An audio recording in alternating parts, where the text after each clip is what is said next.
नमस्कार, आप सुन रहे हैं भीष्म साहनी की लिखी कहानी ओ हरामजादे। घुमक्कड़ी के दिनों में मुझे खुद मालूम ना होता कि कब किस घाट पर जा लगूंगा। कभी भूमध्य सागर के तट पर भूली बिसरी किसी सभ्यता के खंडहर देख रहा होता, तो कभी यूरोप के किसी नगर की जनाकीर्ण सड़कों पर घूम रहा होता। दुनिया बड़ी विचित्र पर साथ ही अबोध और अगम्य लगती। जान पड़ता जैसे मेरी ही तरह वह भी बिना किसी घुरी के निर्देश घूम रही है। ऐसे ही एक बार मैं यूरोप के एक दूरवर्ती इलाकों में जा पहुंचा था।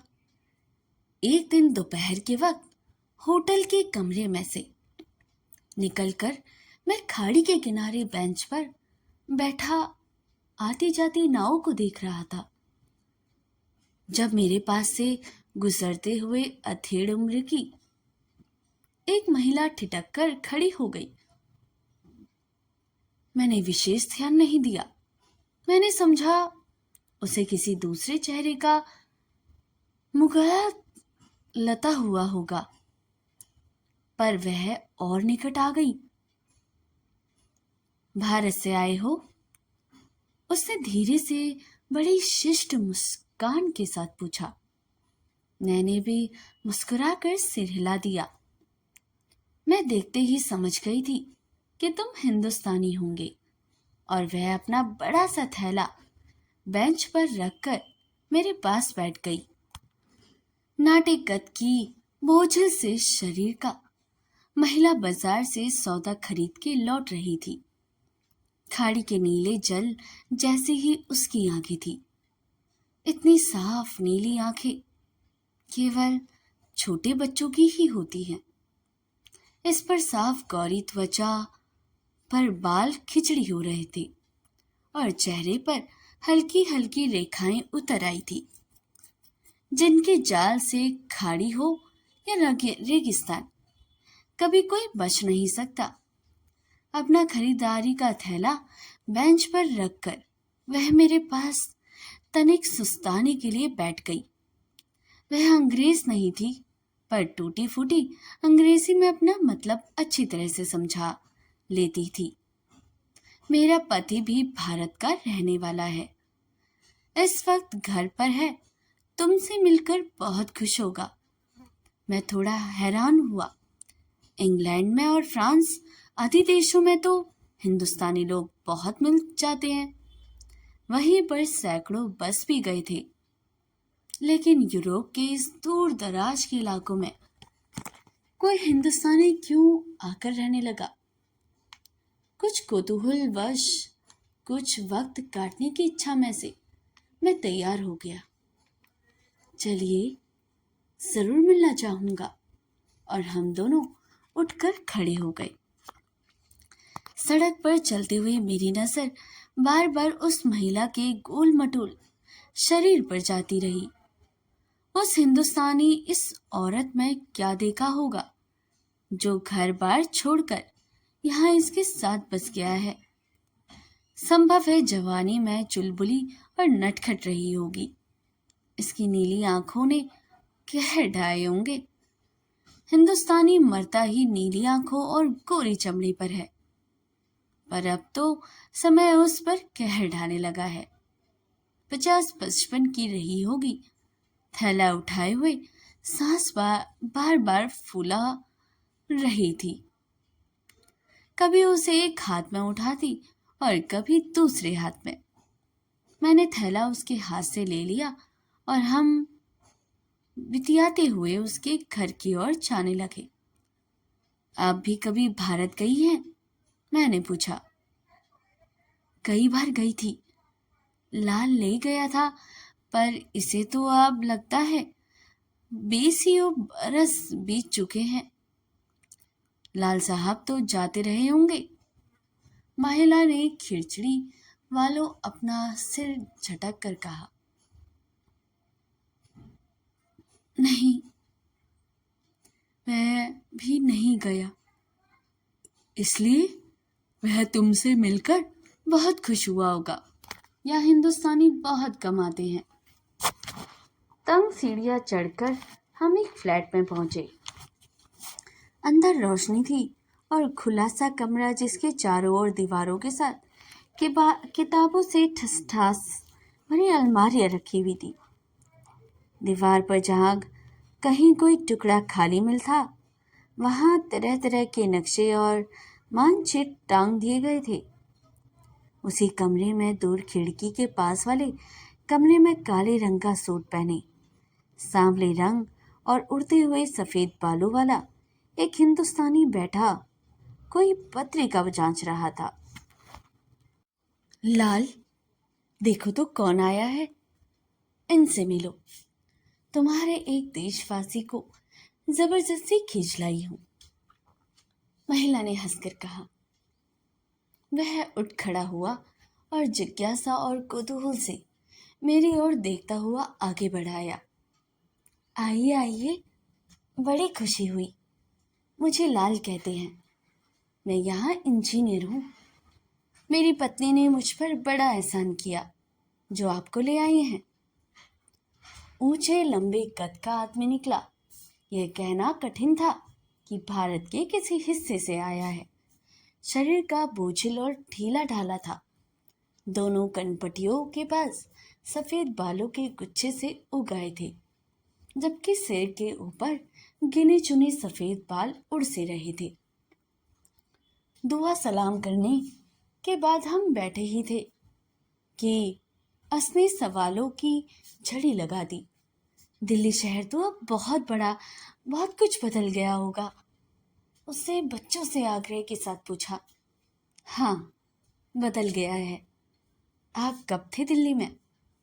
मैं दिल्ली का रहने वाला नहीं हूँ।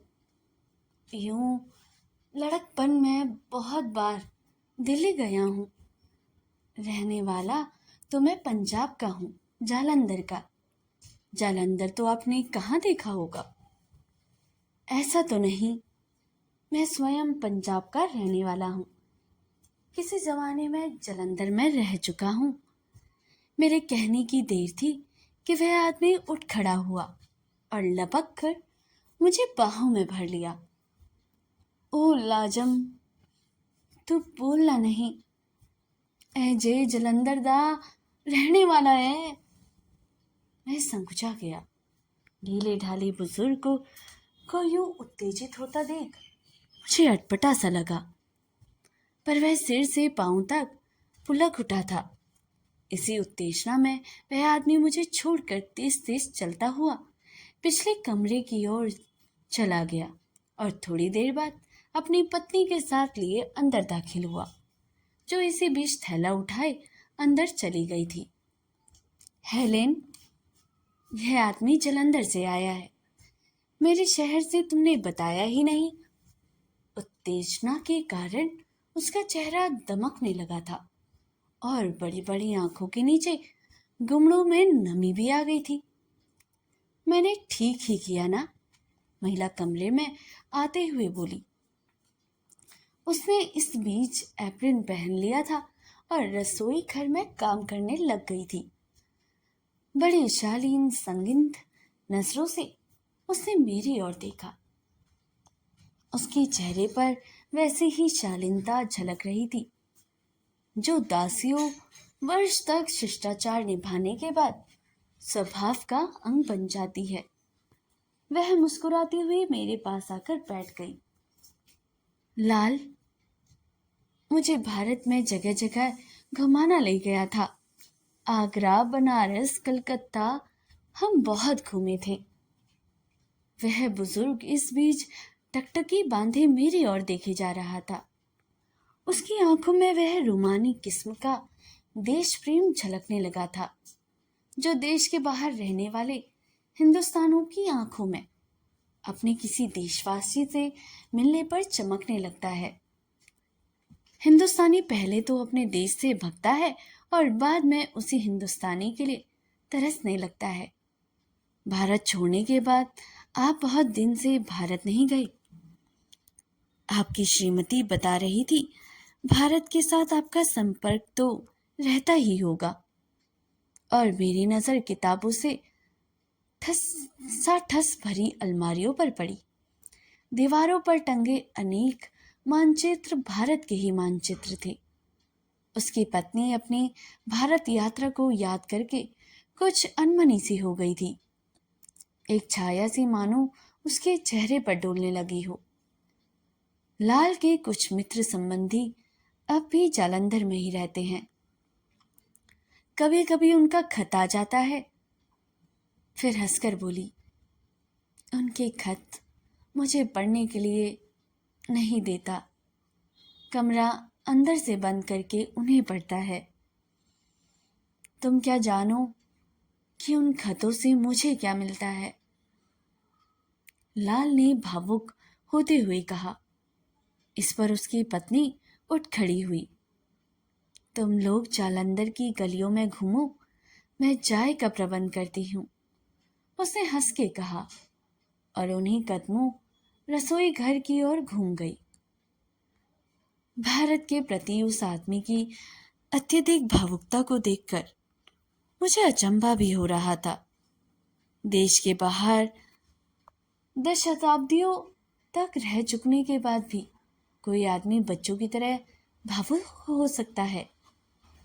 मुझे काफी अटपटा लग रहा था।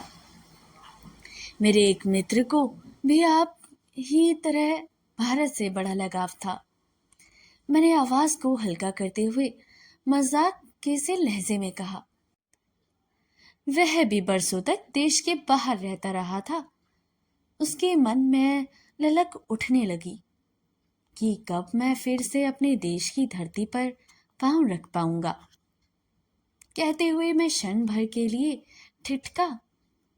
मैं जो कहने जा रहा हूं शायद मुझे नहीं कहना चाहिए, लेकिन फिर भी धृष्टता से बोलता हुआ चला गया। चुनाजे वर्षों बाद सचमुच वह एक दिन टिकट कटवा कर हवाई जहाज द्वारा दिल्ली जा पहुंचा। उसे खुद यह किस्सा बाद में मुझे सुनाया था। हवाई जहाज से उतरकर वो बाहर आया। हवाई अड्डे की भीड़ में खड़ी खड़ी ही वह नीचे की और झुका और बड़े श्रद्धा भाव से भारत की धरती को स्पर्श करने के बाद खड़ा हुआ तो देखा, बटवा गायब था। बुजुर्ग अभी भी मेरी ओर देखे जा रहा था। उसकी आंखों के भाव में एक तरह की दूरी आ गई थी, जैसे अतीत की अंधियारी खो में से दो आंखें मुझ पर लगी हो। उसे झुककर स्पर्श तो किया, यही बड़ी बात है। उसे धीरे से कहा, दिल की साथ तो पूरी कर ली। मैं सब कुछ किया। मुझे अपना व्यवहार थोड़ा सा भोंडा सा लगा, लेकिन उनकी सनक के प्रति मेरे दिल में गहरी सहानुभूति रही हो, ऐसा भी नहीं था। वह अभी भी मेरी और बड़े स्नेह से देखे जा रहा था। फिर वह सहसा उठ खड़ा हुआ। ऐसे मौके तो रोज रोज नहीं आते। इसे तो हम सेलिब्रेट करेंगे। और पीछे जाकर एक अलमारी में से कोनियाक शराब की बोतल और 2 शीशे के जाम उठा लाया। जाम में कोनियाक उडेली गई। वह मेरे साथ बगल घीर हुआ और हमने इस अनमोल घड़ी के नाम जाम टकराए। आपको चाहिए कि आप हर तीसरे चौथे साल भारत की यात्रा पर जाया करें, इससे मन भरा रहता है, मैंने कहा। इसने सिर हिलाया। एक बार गया था, लेकिन तभी निश्चय कर लिया कि अब कभी भारत नहीं आऊंगा। शराब के 2-1 जामों के बाद ही वह खुलने लगा था और उसकी भावुकता में एक प्रकार की आत्मीयता का पुट भी आने लग गया था। मेरे घुटनों पर हाथ रखकर बोला, मैं घर से भागकर आया था, तब मैं बहुत छोटा था। इस बात को अब लगभग 40 साल होने को आए हैं। मैं थोड़ी देर के लिए पुरानी यादों में खो गया और फिर अपने को झटका सा देकर वर्तमान में लौट आया। जिंदगी में कभी कोई बड़ी घटना जिंदगी का रुख नहीं बदलती, हमेशा छोटी तुच्छ सी घटनाएं ही जिंदगी का रुख बदलती है। मेरे भाई ने केवल मुझे डांटा था कि तुम पढ़ते लिखते नहीं हो, आवारा घूमते रहते हो, पिताजी का पैसा बर्बाद करते हो, और मैं उसी रात घर से भाग गया था। कहते हुए उसने फिर से मेरे घुटने पर हाथ रखा और बड़ी आत्मीयता से बोला, अब सोचता हूँ वह एक बार नहीं 10 बार भी मुझे डांटता तो मैं इसे अपना सौभाग्य समझता। कम से कम कोई डांटने वाला तो था। कहते कहते उसकी आवाज लड़खड़ा गई। बाद में मुझे पता चला कि मेरी माँ जिंदगी के आखिरी दिनों में तक मेरा इंतजार करती रही थी, और मेरा बाप हर रोज सुबह 11 बजे जब डाके के आने का वक्त होता तो वह घर के बाहर चबूतरे पर आकर खड़ा हो जाता था, और इधर मैंने यह दृढ़ निश्चय कर रखा था कि जब तक मैं कुछ बन न जाऊं घर वालों को खत नहीं लिखूंगा। एक क्षीण सी मुस्कान उसके होठों पर आई और बुझ गई। फिर मैं भारत गया। यह लगभग 15 साल बाद की बात रही होगी। मैं बड़े मंसूबे बांध कर गया था। उसने फिर जाम भरे और अपना किस्सा सुनाने को मुंह खोला ही कि चाय आ गई। नाटे कद की उसकी गोल मटोल पत्नी चाय की ट्रे उठाए मुस्कुराती हुई चली आ रही थी। उसे देखकर मन से फिर से सवाल उठा, क्या यह महिला जिंदगी का रुख बदलने का कारण बन सकती है? चाय आ जाने पर वार्तालाप में औपचारिकता आ गई थी। जालंधर में हम माई हीरा के दरवाजे के पास रहते थे। तब तो जालंधर बड़ा टूटा फूटा सा शहर था। क्यों हनी, तुम्हें याद है जालंधर में हम कहाँ पर रहे थे? मुझे गालियों के नाम तो मालूम नहीं लाल, लेकिन इतना याद है कि सड़कों पर कुत्ते बहुत घूमते थे और नालियां बड़ी गंदी थी। मेरी बड़ी बेटी, तब वह 1.5 साल की थी, मक्खी देखकर डर गई थी। पहले कभी मक्खी नहीं देखी थी। वहीं पर हमने पहली बार गिलहरी को देखा था। गिलहरी उसके सामने से लपक कर एक पेड़ पर चढ़ गई तो वह भागती हुई मेरे पास दौड़ आई थी। और क्या था वहां?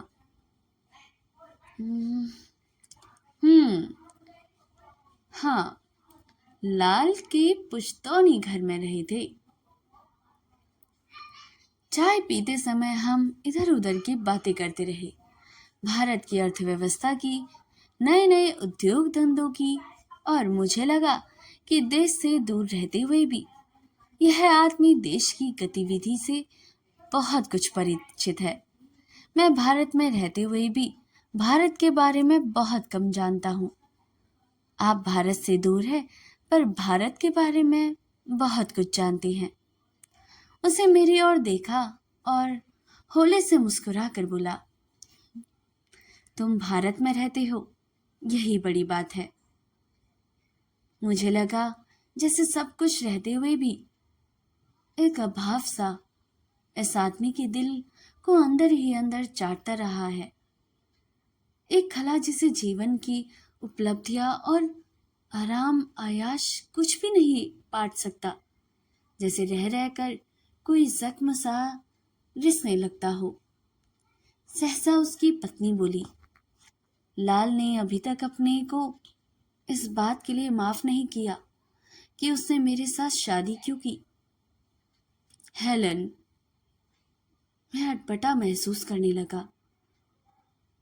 मुझे लगा जैसे भारत को लेकर पति पत्नी के बीच अक्सर झगड़ा उठ खड़ा होता होगा, और जैसे इस विषय पर झगड़ते हुए ही ये लोग बुढ़ापे की दहलीज पर आ पहुंचे थे।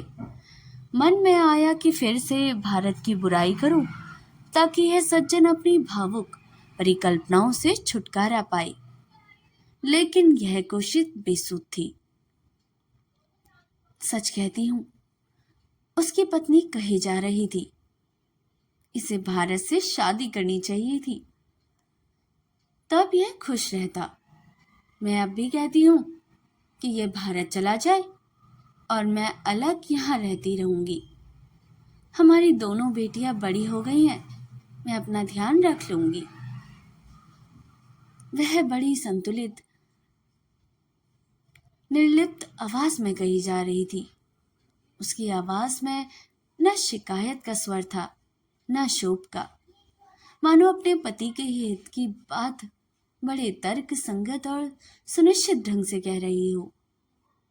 पर मैं जानती हूँ यह वहां पर भी सुख से नहीं रह पाएगी। अब तो वहां की गर्मी भी बर्दाश्त नहीं किए पाएगा, और वहां पर अब इसका कौन बैठा है? माँ रही ना बाप। भाई से मरने से पहले पुराना पुश्तैनी घर भी बेच दिया था। हेलन, प्लीज, बुजुर्ग ने वास्ता डालने से कैसे लहजे में कहा। अब की बार मैंने स्वयं इधर उधर की बातें छेड़ दी। पता चला कि उनकी 2 बेटियां हैं जो इस समय घर पर नहीं थी। बड़ी बेटी बाप की तरह ही इंजीनियर बनी थी, जबकि छोटी बेटी अभी यूनिवर्सिटी में पढ़ रही थी। कि दोनों बड़ी समझदार और प्रतिभा संपन्न है युवतियां हैं। क्षण भर के लिए मुझे लगा कि मुझे इस भावुकता की ओर अधिक ध्यान नहीं देना चाहिए, इसे सनक से ज्यादा नहीं समझना चाहिए, जो इस आदमी को कभी कभी परेशान करने लगती है। जब वह अपने वतन का कोई आदमी इससे मिलता है, मेरे चले जाने के बाद भावुकता का यह ज्वर भी उतर जाएगा और यह फिर से अपने दैनिक जीवन की पटरी पर आ जाएगा। आखिर चाय का दौर खत्म हुआ और हमने सिगरेट सुलगाया। कोनियाक का दौर अभी भी थोड़े थोड़े वक्त के बाद चल रहा था। कुछ देर सिगरेटों सिगारों की चर्चा चली। इसी बीच उसकी पत्नी चाय के बर्तन उठाकर किचन की ओर बढ़ गई। हाँ, आप कुछ बता रहे थे कि कोई छोटी सी घटना घटी थी। एक क्षण भर के लिए ठिठका, फिर सिर टेढ़ा करके मुस्कुराने लगा। तुम अपने देश से ज्यादा देर बाहर नहीं रहे, इसलिए नहीं जानते कि परदेश में दिल की कैफियत क्या होती है। पहले कुछ साल तो मैं सब कुछ भूले रहा, पर भारत से निकले 10-12 साल बाद भारत की याद रह रहकर मुझे सताने लगी। मुझ पर एक जुनून सा तारी होने लगा। मेरे व्यवहार में भी एक बचपना सा आने लगा। कभी कभी मैं कुर्ता पजामा पहनकर सड़कों पर घूमने लगता था, ताकि लोगों को पता चले कि मैं हिंदुस्तानी हूँ, भारत का रहने वाला हूँ। कभी जोधपुरी चप्पल पहन लेता, जो मैंने लंदन से मंगवाई थी। लोग सचमुच बड़े कुतूहल से मेरी चप्पल की ओर देखते और मुझे बड़ा सुख मिलता। मेरा मन चाहता कि सड़कों पर पान चबाता हुआ निकलूं और धोती पहनकर चलूं। मैं सचमुच दिखाना चाहता था कि मैं भीड़ में खोया अजनबी नहीं हूँ। मेरा भी कोई देश है, मैं भी कहीं का रहने वाला हूँ। परदेश में रहने वाला हिंदुस्तानी के दिल को जो बात सबसे पहले ज्यादा सतलाती है, वह यह है कि वह परदेश में एक के बाद एक सड़क लांघता चला जाए और उसे कोई जानता नहीं, कोई पहचानता नहीं, जबकि अपने वतन में हर तीसरा आदमी वाकिफ होता है। दिवाली के दिन मैं घर में मोमबत्तियां जला लाकर जलाता देता, हेलन के माथे पर बिंदी लगाता और मांग में लाल रंग भरता। मैं इस बात के लिए तरस तरस जाता कि रक्षाबंधन का दिन हो और मेरी बहन अपने हाथों से मुझे राखी बांधे और कहे, मेरा वीर जुग जुग जिए। मैं वीर शब्द सुन पाने के लिए तरस तरस जाता। आखिर मैंने भारत जाने का फैसला कर लिया। मैंने सोचा मैं हेलन को भी साथ ले चलूंगा और अपनी 1.5 बरस की बच्ची को भी। हेलन को भारत की सैर कराऊंगा और यदि उसे भारत पसंद आया तो वही छोटी मोटी नौकरी करके रह जाऊंगा।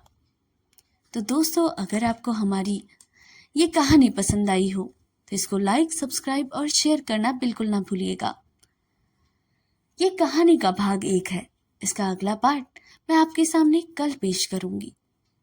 मिलते हैं इसके अगले पार्ट में। तब तक के लिए नमस्कार, अपना ख्याल रखिएगा।